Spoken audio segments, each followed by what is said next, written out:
Quero convidar você a abrir a sua Bíblia lá em 2 Coríntios, capítulo 5, do verso 14 até o verso 21. 2 Coríntios, capítulo 5, do verso 14 até o verso 21. Nós vamos pensar sobre esse tema, vivendo a felicidade do Evangelho, ou como o Evangelho nos completa, como o Evangelho traz verdadeira satisfação para os nossos corações. Então, 2 Coríntios, capítulo 5, do verso 14 até o verso 21, mesmo assentados, mas com todo respeito ao Senhor da palavra, eu vou ler e peço que os irmãos acompanhem.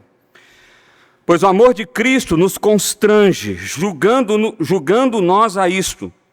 Um morreu por todos, logo todos morreram.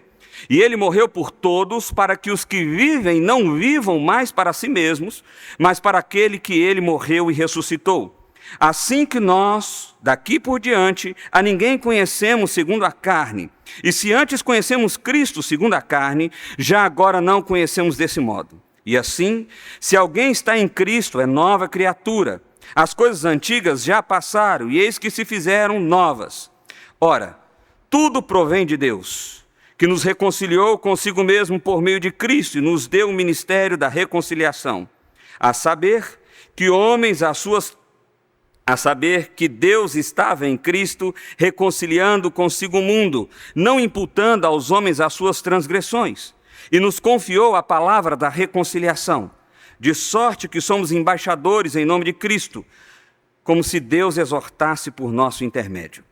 Em nome de Cristo, pois, rogamos que vos reconcilieis com Deus. Aquele que não conheceu o pecado, ele o fez pecado por nós, para que nele fôssemos feitos justiça de Deus. Vamos orar? Pai, obrigado por essa manhã tão linda. Obrigado pelo privilégio que temos de colocar o nosso coração na Tua presença, de adorar ao Senhor por meio dos cânticos, ó Pai, de adorar ao Senhor por meio da oração, ó Deus. Obrigado porque Teu Espírito Santo se faz presente em nosso meio, Pai. E por isso nós pedimos ao Senhor, nos conduza em entendimento da Tua palavra. Que o Espírito do Senhor fale aos nossos corações de maneira poderosa, graciosa, nos exortando, nos encorajando, trazendo resposta aos nossos corações perdidos, ó Pai. Que o Senhor, pela Tua graça e pela Tua misericórdia, apesar de mim, me use como Teu instrumento nessa hora. Assim oramos a Ti em nome de Jesus. Amém. Irmãos, quando a gente pensa sobre o tema ser feliz, ou se sentir completo ao ponto de estar no estado de felicidade, é algo extremamente complexo. Eu trouxe algumas definições aqui, a primeira delas é de George Shaw. Ele é um dramaturgo, escritor, prêmio Nobel de literatura. Ele define felicidade da seguinte forma: utilizar a existência para um propósito que se reconhece como grandioso, esgotar totalmente a existência antes de ser lançado aos vermes. É um pouco dramático, né? Mas a ideia dele é o seguinte: olha, a vida só faz sentido se você tiver um grande propósito para viver antes que ela se termine. A gente poderia parafrasear dessa forma.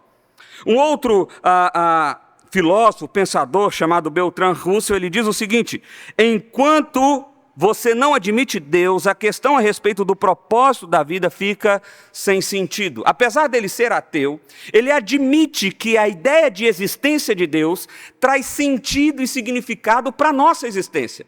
Esse é o mesmo pensamento que Tolstói vai desenvolver no seu livro Confissões de Tolstói e vai se apoiar no pensamento de Dostoiévski, porque a ideia dele é: sem a existência de Deus, parece que perde-se o chão, parece que perde-se aonde apoiar, aonde nós podemos caminhar. Então, a gente começa a partir desse sentido de que a vida, ela passa a ter uma existência de propósito a partir da perspectiva da existência de Deus. Só que tem um problema. O próprio autor bíblico, Salomão, escrevendo Eclesiastes capítulo 2, verso 17, verso 18, ele diz assim: por isso desprezei a vida, pois o trabalho que se faz debaixo do sol pareceu-me muito pesado. Tudo era inútil, era correr atrás do vento. Desprezei todas as coisas pelas quais eu tanto esforçara debaixo do sol. Bom, aí lascou tudo agora, porque se Deus é a resposta, mas o autor bíblico diz que a vida não faz sentido, quer correr atrás do vento, o que ele está querendo dizer afinal de contas? Eu quero fazer você pensar que quando Salomão escreve o capítulo 2 de Eclesiastes, ele está dizendo de como ele buscou o propósito da vida na própria existência da vida. Então ele diz, olha, eu fiz grandes projetos, eu tive todas as mulheres, eu tive acesso à arte, eu fui o homem mais rico, eu fui o homem mais poderoso, eu fiz tudo que os meus olhos desejaram, eu fiz tudo que a minha carne quis, mas a vida continua sem sentido, parece que ela continua sem resposta. E aí no desenvolvimento do capítulo ele diz, olha, para você ver o tanto que a vida é um absurdo, um tolo, alguém que não fez nada do que eu fiz, alguém que não sabe fazer nada do que eu fiz, quando morrer, vai para a mesma sepultura que eu. Então que proveito há em tudo que eu fiz? Que sentido há em tudo que eu fiz? Bom, há 3 formas equivocadas de se pensar o que é felicidade. A primeira é uma definição de que, para que você possa ser feliz, primeiro você precisa preencher alguns pré-requisitos, como, por exemplo, casar, ter projeção social, estabilidade financeira, diplomas, e etc, e etc, e etc, e etc. Só que tem um problema nisso aí. Um outro dramaturgo irlandês chamado Oscar Wilde, ele diz assim, neste mundo há 2 tragédias. Gente, isso aqui, olha, presta atenção nessa frase. Uma é conseguir o que se quer. E a outra, aliás, uma é não conseguir o que se quer. E a outra é conseguir. Talvez você já passou por essa experiência. Você pensou assim, olha, quando eu casar, a minha vida vai ter sentido. A minha vida vai ter propósito. Eu finalmente vou encontrar o que é felicidade. Não vou nem perguntar aos casados se eles chegaram a essa conclusão quando eles se casaram. Mas talvez você possa pensar, não, quando eu galgar aquele meu cargo profissional, quando eu chegar naquele lugar, então realmente a minha alma vai se regalar. E a verdade é que parece que quando você sobe os degraus que você queria, parece que está faltando outro tanto daquele. A nossa alma é insatisfeita. E é por isso que eu gosto dessa frase. Uma tragédia é você não conseguir, mas uma pior é você conseguir. Porque você, ao conseguir, percebe que não era a resposta que você queria.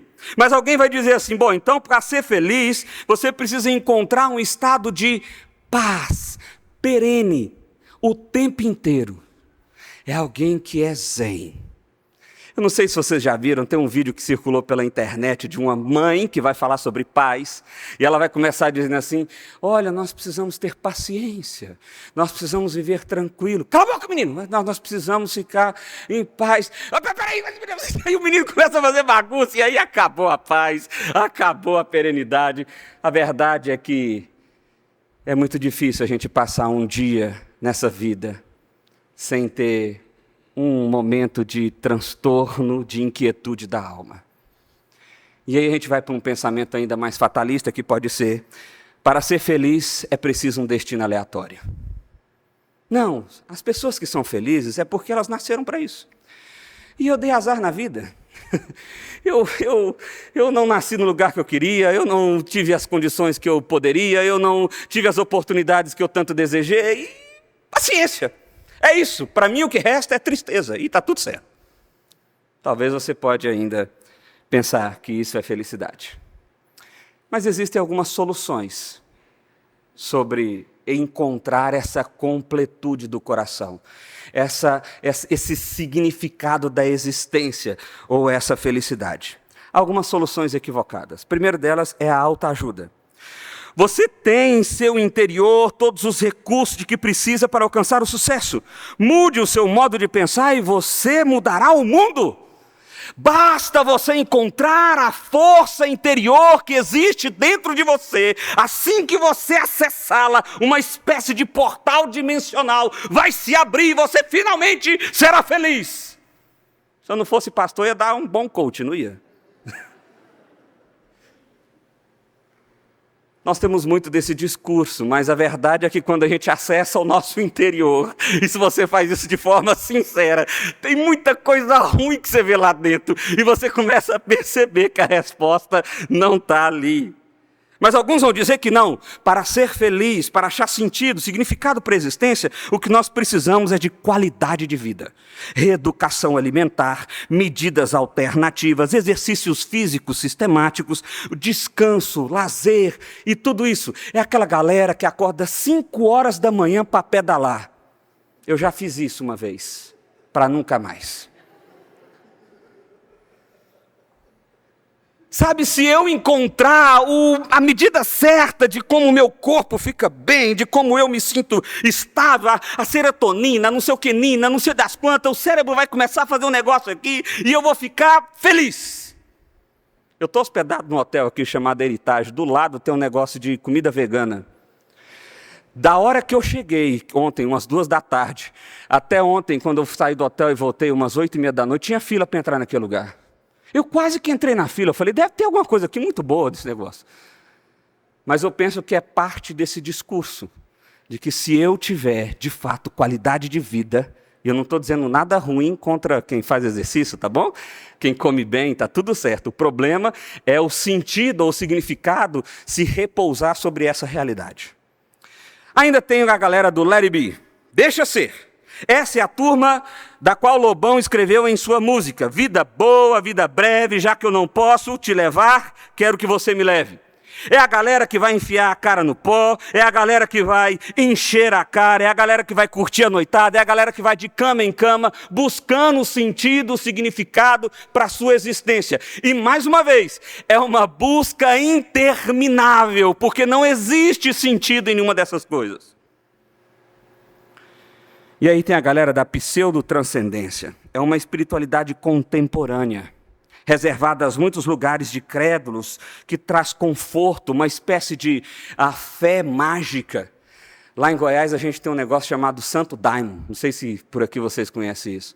É uma espécie de chá alucinógeno que diz que tem uma raiz com os índios e o pessoal toma e começa a falar com entidades ou com espíritos. O trem é alucinógeno. É claro que se eu tomar aquilo eu vou começar a ver algumas coisas.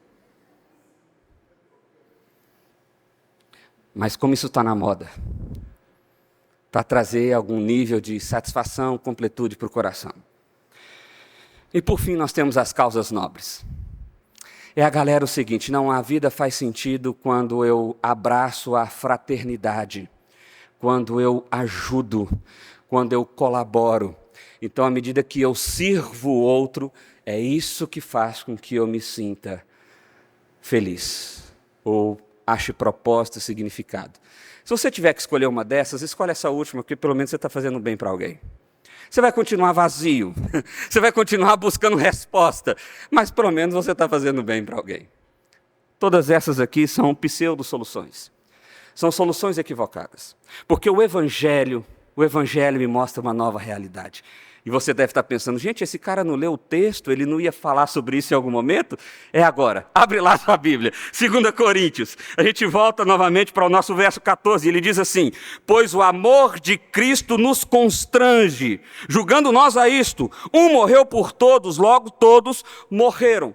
Essa palavra constranger aqui é nos impele, é como se você fosse conduzido de forma coercitiva. Está na moda essa palavra também, né? É como se você não tivesse opção. O Evangelho de Deus, o amor de Deus, ele é algo tão extraordinário que quando ele nos alcança, ele nos impele a agir, ele nos leva a fazer, ele nos conduz a um nível de ação. E por que isso acontece?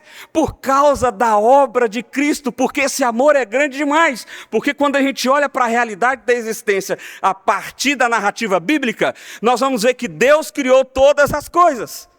Mas todas essas coisas foram destruídas por causa do pecado humano. Ao tentar achar sentido, propósito, significado pelas suas próprias pernas, pelas suas próprias mãos, Adão e Eva rejeitaram a aliança com Deus. Rejeitaram o significado da sua existência em Deus. E por consequência disso, nós temos aí o pecado, o mundo em desarmonia, o nosso coração em desarmonia, o nosso interior completamente destruído. Mas agora Cristo vem para restaurar, e de fato Ele assim o faz. Ele morre na cruz, Ele restaura essa realidade perdida pelo homem. Ele nos reconecta com Deus, Ele nos faz ter uma aliança verdadeira com o Senhor novamente. E agora, quando nós olhamos para a grandeza desse amor, esse amor nos constrange, ele nos impele, ele nos conduz. Por quê? Porque um morreu por todos. E isso não parece certo. Isso não parece justo. Isso parece demais. Isso parece exagerado. Mas foi isso que Cristo fez. E verso 15, ele morreu por todos, para que os que vivem não vivam mais para si mesmos, mas para aquele que por eles morreu e ressuscitou. A primeira resposta, então, para que nós possamos achar verdadeiro significado, sentido para a nossa existência, é: nós precisamos morrer. É morrendo que se vive. Nós vimos aqui, se há uma diferença entre o Evangelho e qualquer outra proposta de sentido e significado para a nossa existência, é que o Evangelho diz: a resposta não está em você, nem dentro de você, nem no que você pode fazer ou naquilo que você pode produzir. A resposta está para além de você. Todas as outras propostas que vão falar de sentido e significado para a sua existência vão falar de uma resposta que nasce a partir do que você faz, ou a partir do que está dentro de você. E por isso o Evangelho é uma resposta tão absurda. Porque nós não podemos. Nós não temos condições. Não é possível. Nós precisamos admitir a nossa insignificância. A nossa incapacidade. Nós precisamos admitir que um morreu por todos e que agora eu morro nele para que eu possa viver. Porque só há vida se eu passar pela restauração, pela redenção manifestada na cruz do Evangelho. Sem isso não há vida. Eu continuo morto. Mas quando eu admito que eu sou morto, então eu vivo. Então eu vivo. Assim que nós, daqui em diante, a ninguém conhecemos segundo a carne. Se antes conhecemos a Cristo segundo a carne, já agora não conhecemos desse modo. Ele está falando aqui da maneira que você percebe o mundo, na maneira que você vê o mundo. Essa palavrinha pode ser dita como cosmovisão. Quais são as lentes pelas quais nós enxergamos agora a realidade? Bom, se antes a gente enxergava a partir da nossa capacidade racional, a partir do pensamento filosófico da época, não. A partir desse momento é o Evangelho que é a lente pela qual eu enxergo a realidade do mundo. E se antes eu via Cristo como um mágico, como alguém que tinha grande poder, como alguém que fez coisas extraordinárias, agora pelos óculos do Evangelho eu enxergo Ele como algo muito além disso. Ele é o Salvador. Ele é aquele que morreu pelos meus pecados. Ele é aquele que restaurou a minha história. Ele é aquele que ressignificou a minha identidade. E assim, verso 17, se alguém está em Cristo, é nova criatura. As coisas antigas já passaram e eis que se fizeram novas. Gente, isso é lindo demais, não é? É por isso que esse amor constrange a gente. É por isso que esse amor nos impele, nos conduz. Porque quando a gente olha para a nossa incapacidade, quando a gente percebe a nossa incompetência em achar o sentido, o significado da nossa história, e mais, quando a gente percebe que nós somos culpados, porque abraçamos o pecado e rejeitamos a Deus. E ainda assim, esse Deus veio, restaurou, ressignificou, me deu uma nova história. Poxa vida. Mas como se não bastasse, o texto continua e diz assim, olha, é reconciliando que se vive. Então, se primeiro é morrendo o que se vive, segundo, é reconciliando o que se vive. Verso 18, ora, tudo provém de Deus, que nos reconciliou consigo mesmo por meio de Cristo e nos deu o ministério da reconciliação. Meu irmão, isso aqui eu não sei, mas isso aqui tinha que rasgar o nosso coração por dentro. Você já percebeu nós somos incapazes de até mesmo procurar Deus. É Ele quem vem ao nosso encontro. Nós deveríamos estar aqui como desesperados, gritando: Senhor, Senhor, me traz sentido, me traz identidade, me traz propósito. Mas nós não fazemos isso. Nós buscamos sentido, propósito, significado em pseudo-soluções. Mas o Senhor, Ele vem, Ele reconcilia com Ele mesmo. Sabe uma coisa que talvez você não tenha parado para pensar, mas é uma coisa que me chama a atenção? É o texto de Gênesis, quando diz que Deus vinha todo virar de tarde falar com Adão. Eu acho aquele negócio impressionante. Porque é Deus que vinha. Adão não ia, era Deus quem vinha. O que significa que, desde o momento da criação, há um real interesse, há um real propósito, há um real significado na nossa relação com Deus. E Deus sabe tanto disso que Ele vem ao nosso encontro. Mesmo quando nós estamos sujos, mesmo quando o nosso coração é rebelde, mesmo quando nós rejeitamos ao Senhor, o amor dele vem, nos constrange, nos impele. É como se Deus fizesse isso aqui, ó. A gente está olhando só para o nosso umbigo, e Ele pega e ergue-nos para que a gente possa ver finalmente a luz do Evangelho raiando em nosso favor. Ele nos reconcilia com Ele mesmo. Verso 19, a saber que Deus estava em Cristo, que essa reconciliação, Deus estava em Cristo reconciliando consigo o mundo, não imputando aos homens as suas transgressões. E aqui há duas ações, porque o privilégio do Evangelho é tão extraordinário, que ele primeiro não imputa a nossa culpa sobre nós, mas imputa a nossa culpa sobre Cristo, que não fez nada, mas assumiu a nossa culpa, assumiu a nossa pena, e nos dá um propósito, e nos confiou a palavra da reconciliação.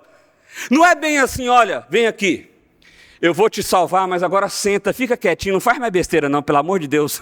Não foi isso que Deus fez. Deus pegou e falou assim: olha, vem aqui, você agora tem um novo nome, você agora tem uma nova identidade, a sua história agora foi ressignificada, por isso, vai! Eu confio em você, eu tenho uma missão para você, eu tenho um propósito para você. A sua vida agora tem um sentido de existência. É propagar a reconciliação que Deus fez com Ele mesmo. Meu irmão, isso aqui eu não sei, mas isso aqui mexe comigo. Porque eu começo a pensar: gente, quem sou eu? Quem sou eu? Meu coração é mau. Quer ver uma coisa? Uma semana atrás, eu tenho um filho de 3 anos e meio. Se você conhece uma criança nessa idade, normalmente é uma criança com muita energia. E se você sabe a fama de filho de pastor, eles costumam vir com 2 ou 3 baterias a mais, que é o meu caso. Então, meu filho, já estava tarde da noite, eu falei assim: filho, vamos tomar banho. Eu já vou. E corre para cá, e corre para lá, e vai para cá, e vai para lá. Vamos tirar a roupa. Tirei a roupa. Ufa, agora vai para o banheiro. Não, saiu correndo, abriu a porta, foi para a rua, virou um peteco, cata o menino para trás, volta: meu filho, pelo amor de Deus, eu vou perder a paciência com você. E tal, e não sei o que, e papapá, e vai essa luta toda, até que de fato eu perdi a paciência. Eu gritei, dei um tapa na parede, bati a porta, enfiei ele naquele banheiro na marra. E ele não gosta de lavar o cabelo, mas eu estava bravo e eu queria chatear ele.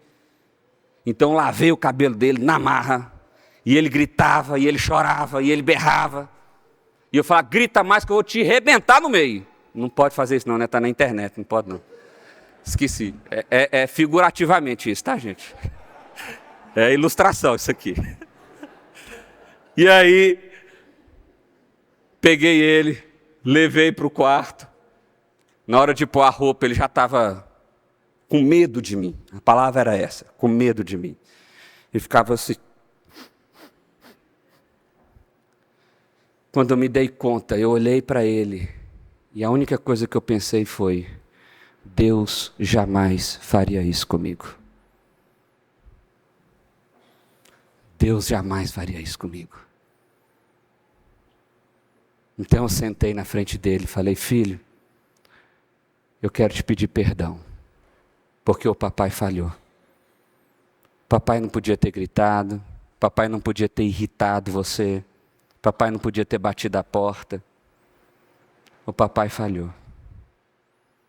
Vamos fazer uma oração junto?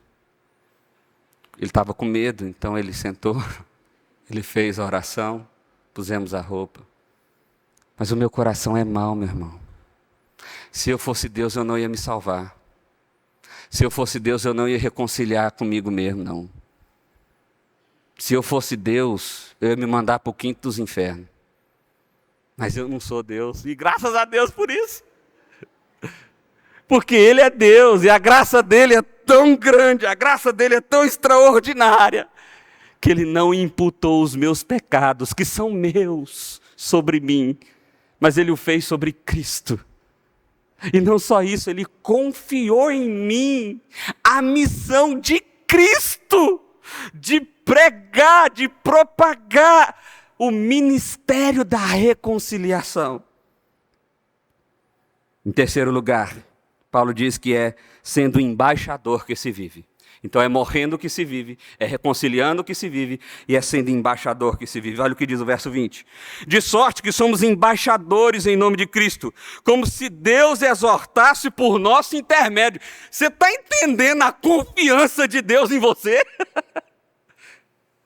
Você agora, como nova criatura, como uma nova identidade, como ressignificado o seu propósito, a sua existência, encontrado em Cristo, você agora é embaixador de Cristo, como se Deus falasse por você. E o que a gente está falando? Que tipo de embaixador nós estamos sendo?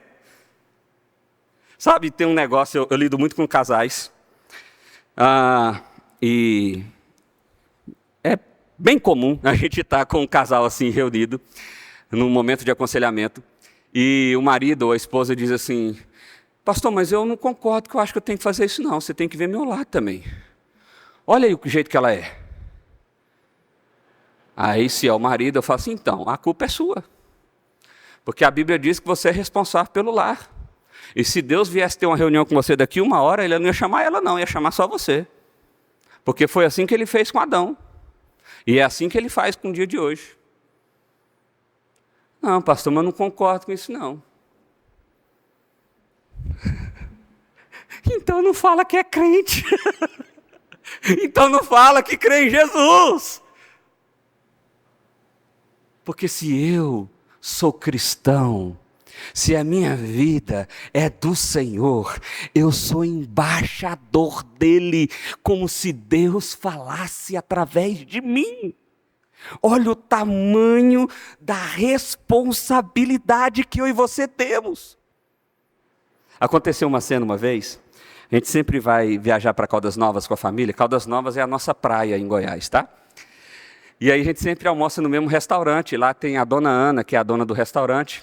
E quando eu fui ordenado pastor, meu pai ficava muito orgulhoso, isso já lá vai 10 anos, e aí meu pai achava isso bom demais e tal, e ele gostava de falar isso para todo mundo. E a gente estava lá almoçando no restaurante da dona Ana. E aí meu pai vira para a dona Ana, que ela sempre vinha à nossa mesa, a dona do restaurante ali, conversar, e ele fala assim: dona Ana, eu estou tão feliz, meu menino aqui agora, ó, é pastor. Quando ele falou isso, ela: Deus me livre! E ele foi tentar consertar, falou: não, mas ele é advogado também. E ela: nossa, então lascou. Por que a dona Ana tem essa imagem? Porque tem muito mau embaixador por aí. Tem péssimos embaixadores por aí.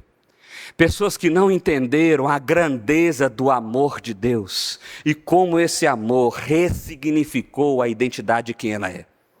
Pessoas que não entenderam o ministério da reconciliação. E é por isso que tem dona Ana pensando dessa forma: cristão, Deus me livre; crente, Deus; pastor, sai fora. Aquele que não conheceu o pecado, Ele o fez pecado por nós, para que nele fôssemos feitos justiça de Deus. Percebe que Paulo está tentando reforçar a ideia. É a terceira vez que ele está trazendo a mesma ideia, dizendo de uma forma diferente. Olha, foi Jesus quem fez. Primeiro, um morreu por todos. Depois, ele reconciliou consigo mesmo, não sendo imputado o nosso pecado sobre nós mesmos, mas sobre ele. E agora ele está dizendo, o que não conheceu o pecado, foi feito pecado. Paulo está reforçando a ideia de que só há sentido, só há propósito, só há significado através, por meio da obra de Cristo Jesus, por aquilo que ele fez. Em quarto e último lugar, não receba essa graça em vão. Olha o que diz o capítulo 6, verso 1 e verso 2. E nós, na qualidade de cooperadores com ele, também vos exortamos a que não recebeis em vão a graça de Deus. Porque ele diz, eu te ouvi no tempo da oportunidade, te socorri no dia da salvação. Eis agora o tempo sobremodo oportuno, eis agora o dia da salvação. Pastor, é porque é o seguinte, eu tenho que terminar o meu doutorado, assim que eu acabar eu posso mexer com esse negócio de Jesus. É porque assim, pastor, eu estou num projeto muito importante na minha empresa e não dá para eu me envolver assim de verdade com esse negócio. Olha, é no máximo 3 anos eu estou liberado. Você não entendeu, meu irmão. O tempo oportuno é agora. O momento é hoje. E não receba essa graça em vão.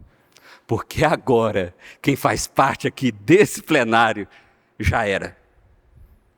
Se você morrer hoje, falar assim, não deu tempo, mas eu estava quase. O anjo falou, então, você acabou de sair da igreja, ouviu lá, então para você não tem jeito mais não.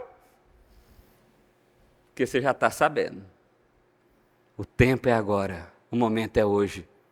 Arrependa-se do seu pecado.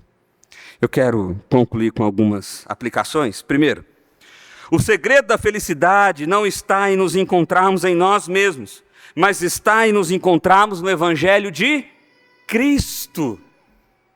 Sem o Evangelho de Cristo, sem a obra de Cristo, existe apenas um coração perdido, vagando por esse mundo mal.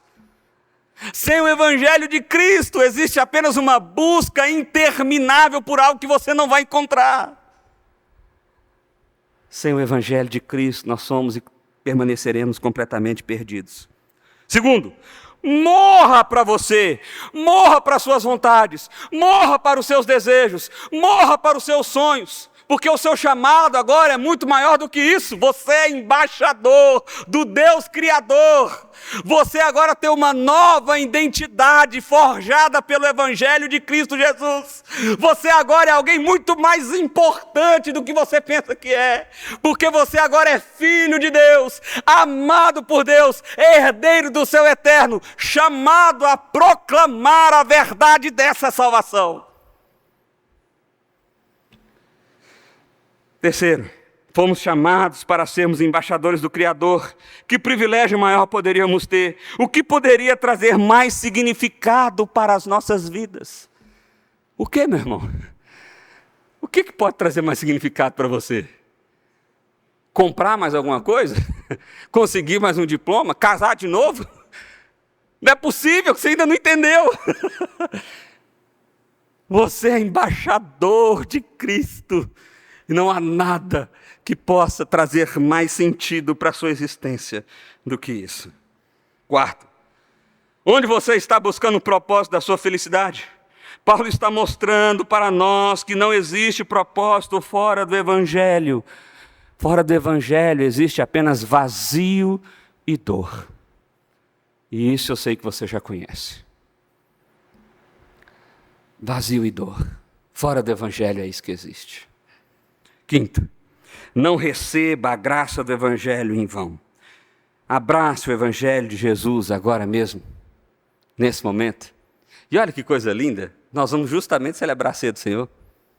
Há momento mais oportuno para que a gente possa reconciliar o nosso coração com Deus do que nos assentarmos à mesa de Cristo em plena comunhão com Ele. Eu quero encerrar com uma frase do Tim Keller. Essa frase, meu irmão, ela costuma ser, eu sempre coloco uma frase no fim do sermão, que a minha ideia é o seguinte, a minha esperança utópica é, se você não entendeu nada do que eu disse, que essa frase possa salvar alguma coisa. Ela diz assim, a reconciliação com Deus é a maior necessidade da humanidade. E é também a maior mensagem que podemos compartilhar. Nós somos embaixadores de Cristo, chamados a levar a mensagem da reconciliação a todos que encontramos. A todos que encontramos. Eu queria que você fechasse seus olhos, que a gente tomasse um tempo de oração. Nós já vamos celebrar a ceia e você vai ter a oportunidade de reconciliar o seu coração com Deus. Mas eu queria que você já começasse a fazer isso nesse momento. Eu não sei qual é a sua oração. Às vezes você está ouvindo sobre esse Jesus a primeira vez agora. Às vezes é pela milésima vez. Ainda assim, seja a primeira ou seja a milésima, nós precisamos nos reconciliar com Ele da mesma forma. Por isso, faça isso agora em nome de Jesus. Pai, obrigado, Deus. Obrigado pelo privilégio de nessa manhã meditarmos na Tua palavra. Obrigado, Deus, pelo privilégio de nessa manhã sermos relembrados quem nós somos no Senhor, ó Pai. Obrigado pelo Teu amor que nos constrange, que nos chama de maneira maravilhosa, que nos impele a ser Teus filhos, ó Pai. Nós louvamos o Teu nome porque não há nada que nós consigamos fazer para alcançar as Tuas mãos. E ainda assim o Senhor vem e nos resgata de nós mesmos. Pai, o nosso coração está completamente entregue à Tua presença, Deus. Nós queremos ser completamente Teus, ó Pai. E nos ajuda, Deus, nos ajuda a ver a beleza do chamado do Senhor para nós. Obrigado porque o Senhor nos deu sentido, propósito, significado, ó Pai. Obrigado pelo Teu amor que nos ressignificou a nossa identidade. Nós louvamos o Teu nome, Deus, em nome de Jesus. Amém.